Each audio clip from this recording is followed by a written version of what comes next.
What's going on, my nerdlings? This is Coffee, and I'd like to say welcome to my little nerd domain. Before I get started, I should probably tell you that I do have a podcast called Nerds on Topic. If you're interested in what I'm saying, or if you just love being a nerd, go hit it up. There'll be a link to it down in the description. But yeah, so I was talking with my co-host on an episode about X-23, and we were just talking about Marvel, and I was talking about bad storylines and clones. And so I brought up, of course, the Clone Saga. You know, one of the most infamous storylines from Spider-Man. Well, I just thought that was a one-and-done thing. But before I get too far into this, let me jump on over to the art, and we'll just do this whole thing how it should be done. So, you guys know how I know Google's constantly listening to me?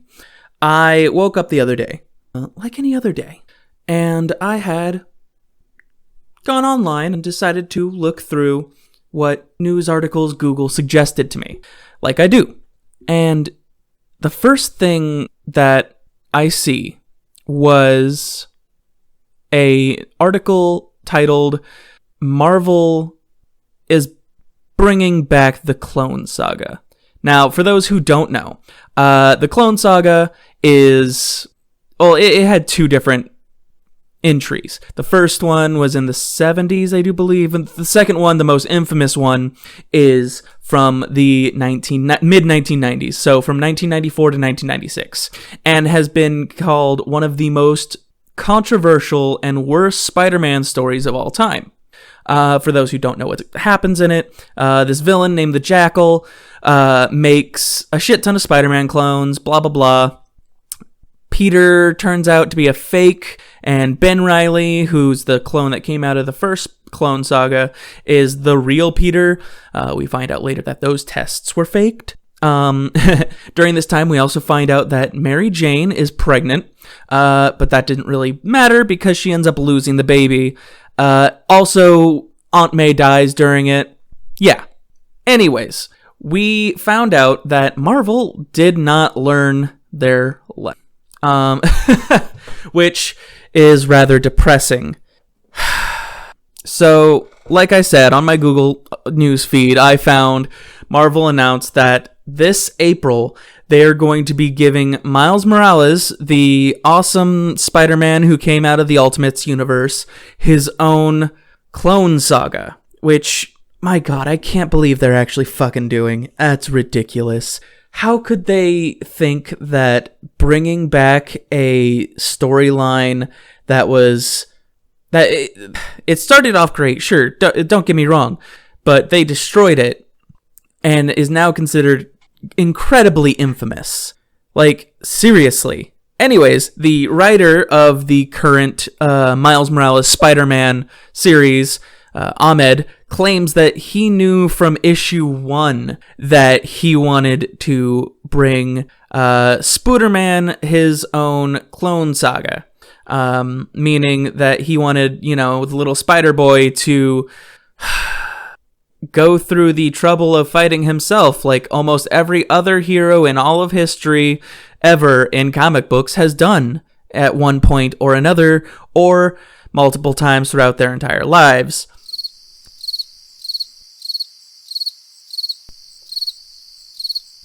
Anyways, Ahmed goes on to say after that he had been planting the seeds for this specific storyline since he had started the whole comic run. While I find that to be extremely depressing, because I really don't want to hear about another debacle dealing with bad Spider-Man clones, I will still see what it has going on for it.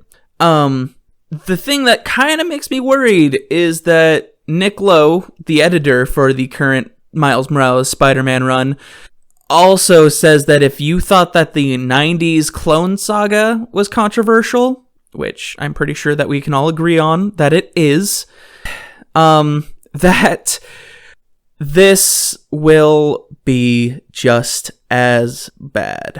Or just wait until you see what happens, or some shit like that.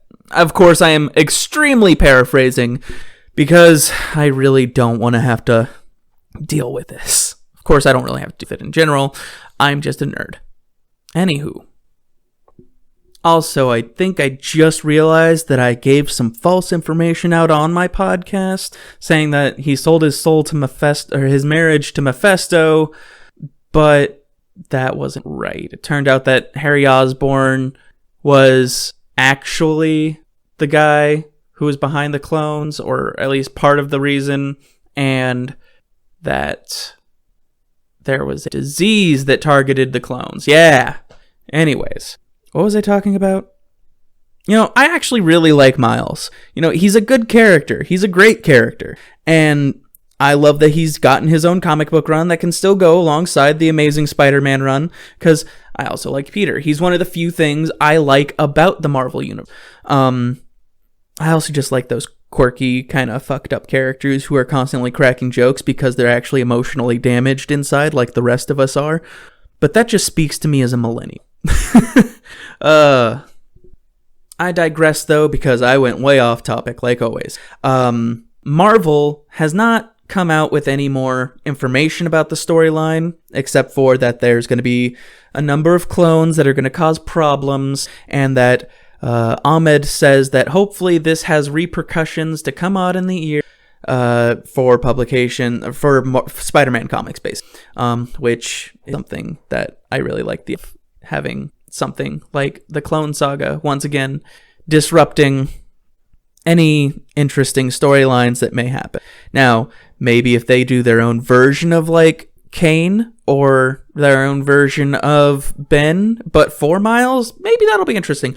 I'm still wondering what happened with the original 616 Miles. Like, did they ever actually go over what happened with him, or who he is, or what he is, or if he has powers or not? Because I know that the Miles we have is not the 616 Miles, he's the Ultimate Miles. I'm all over the place. Something else about the Clone Saga, it was also brought in because Spider-Man was getting too dark for his own britches at the time, and they wanted to be able to bring back Jolly Spider-Man, your friendly neighborhood Spider-Man again. So, what's the reason for this Clone Saga, or does he just want to have, does Ahmed, the writer, want him to just have, like, the fighting against yourself and having your reputation ruined thing going on? Tell me what you guys think, honestly, because I want to hear everyone else's opinions on the whole Clone Saga and how they feel that this is probably either going to be a good or bad idea, depending on your own opinion about the original also. Anything else? Let me think. I hope this isn't a complete rerun of what happened last time, where it was meant to be originally just a really short storyline to help spice up reading and get things back on track, to an overblown, overrun, way too convoluted plot line involving way too many characters and way too many changes to the ending that they didn't even have planned out during the beginning of it.